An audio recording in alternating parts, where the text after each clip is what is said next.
Hay juegos de mundo abierto donde entras, haces unas cuantas misiones y te marchas, y luego están esos juegos que consiguen algo mucho más peligroso, que te olvides de la misión principal.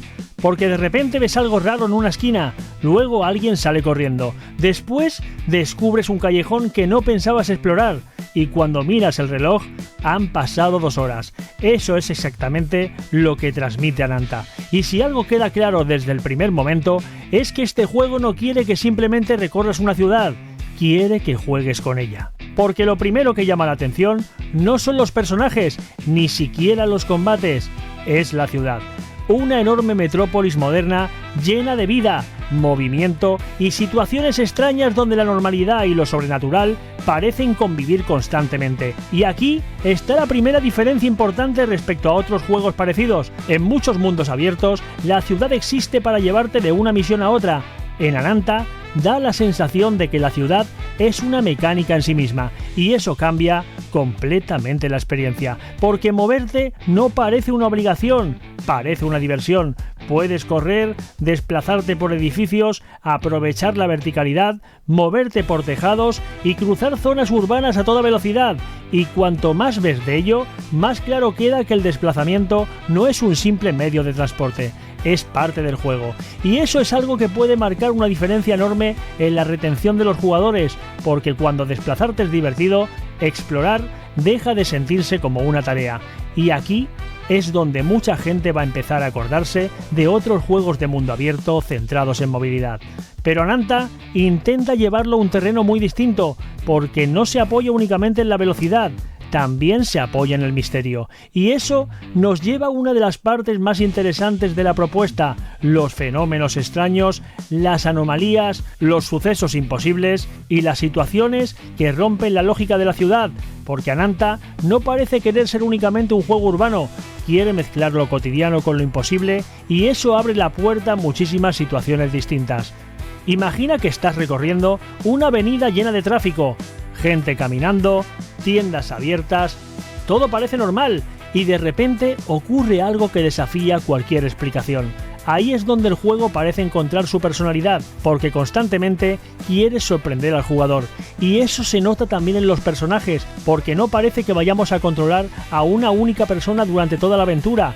Todo apunta a un reparto de personajes con habilidades diferentes. Y eso es muy importante, porque significa que el juego puede ofrecer formas distintas de afrontar una misma situación.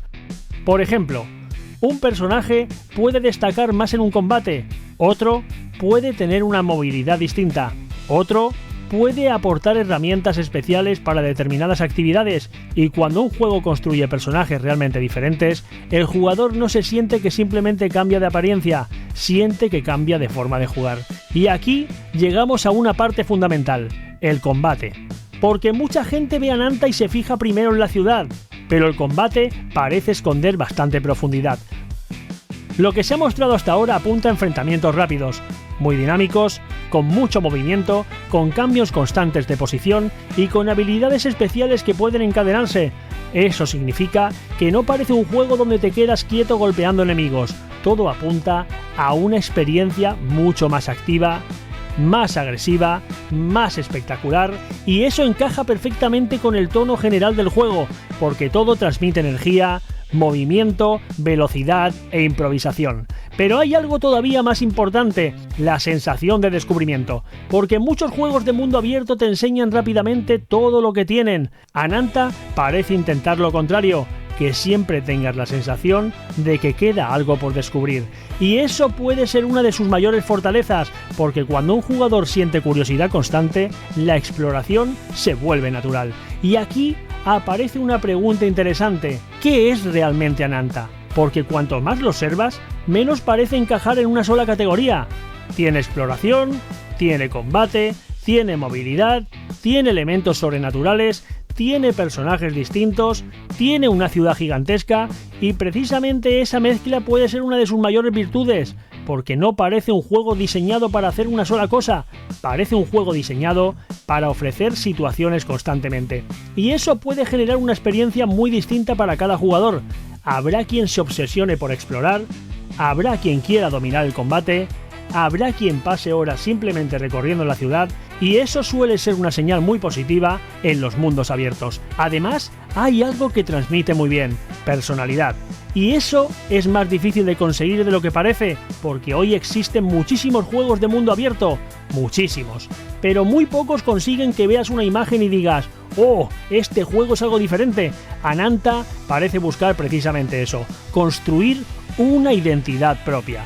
Y cuanto más observas lo que propone, más claro queda que el verdadero protagonista quizá no sea un personaje, quizá sea la propia ciudad, porque parece diseñada para sorprenderte constantemente, para distraerte, para tentarte, para hacer que cambies de dirección una y otra vez, y cuando un juego consigue eso, normalmente significa que el mundo funciona, porque al final, los mejores mundos abiertos no son los más grandes ni los más bonitos, son los que consiguen despertar tu curiosidad constantemente. Y Ananta parece construido exactamente alrededor de esa idea, no para que completes tareas, no para que sigas una línea recta, sino para que mires una calle cualquiera y pienses: voy a ver qué hay ahí. Y justo en ese momento, el juego ya te ha atrapado. Porque algunas ciudades esconden secretos en sus calles, pero las más especiales esconden historias en las personas que las habitan. Y cuando lo imposible empieza a convivir con lo cotidiano, la verdadera aventura ya no consiste en llegar más lejos, sino en descubrir todo lo que siempre estuvo delante de ti. Tic tac, la cuenta va en aumento. Streamers tengo flow en cada movimiento. Ríe, entretiene, el crack del momento. 6000 es solo el principio del ascenso lento.